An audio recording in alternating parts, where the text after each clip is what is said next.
40 years later, melanoma came back to me, stage 4.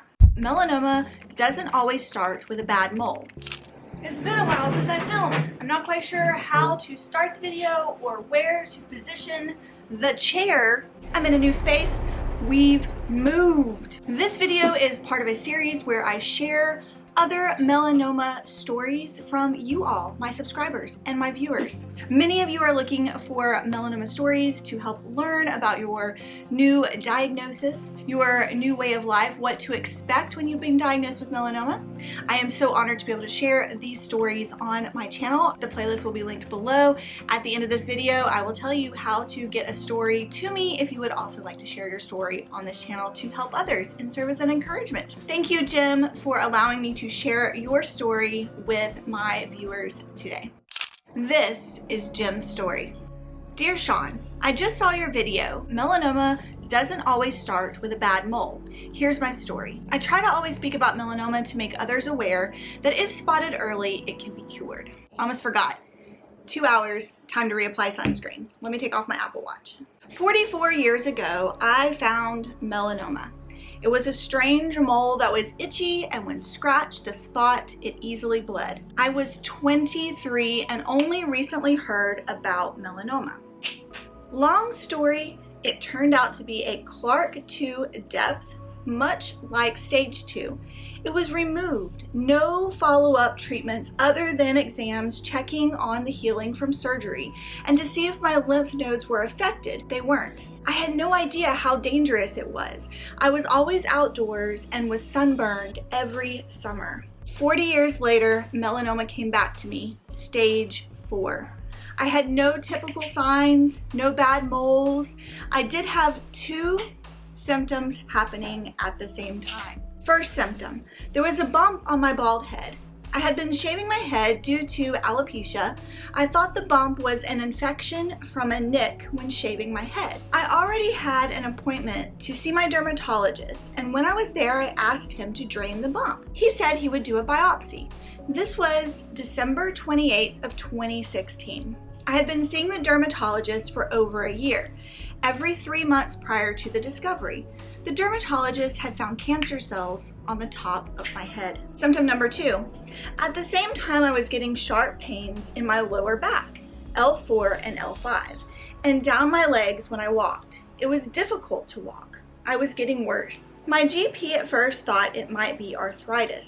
I couldn't get an MRI until after completing PT, physical therapy, per my insurance carrier. My physical therapist tried several sessions but said I needed to get an MRI completed. I did the MRI on a Sunday morning, January 7th. That afternoon, my GP called and said I had to go to the hospital for emergency back surgery scheduled for Sunday morning, same time as my 4th grandchild's baptism. I went to the hospital, more scans and MRIs. The results was a successful surgical removal of melanoma tumors about to move up my spinal column. 26 lesions below the neck, but not attached to any organs. 17 lesions in my brain. My family was told I had a 30 to 40% chance of survival for 5 years. I'm in my 5th year and I don't remember hearing that bad news. Probably shock. They said not curable, but treatable. Treatments were immunotherapy, 10 months, and some radiation. I had side effects.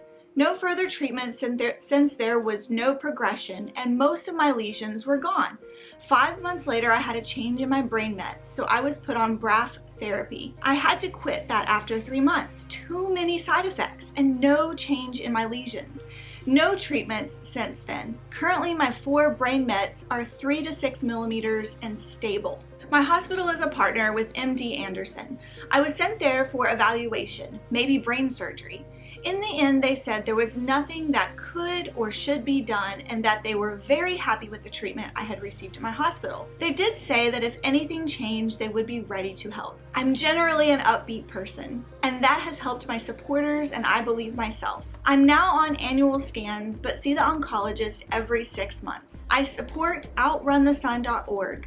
My granddaughter helped raise over $800 last year to support them. And Jim gave me the link to the video that he did with his granddaughter. She interviews him about his melanoma, and it was a fundraiser to raise money for this organization that he speaks of that I personally have not heard of, but I will link that video, that interview with his granddaughter, in the description box of this video for you to watch after this. Jim, thank you so much for trusting me with your story. Thank you for sharing it with my viewers and subscribers. If you would like your story shared on my channel, I will leave my email address right here as well as in the description box. Just send me over an email and I read it exactly as you have written it. I almost forgot to show you what sunscreen I was applying. You all recommended the Equate sunscreen, so today was my first day trying it, and I am impressed. It went on clear. It's not the thick pasty kind. Full review coming soon.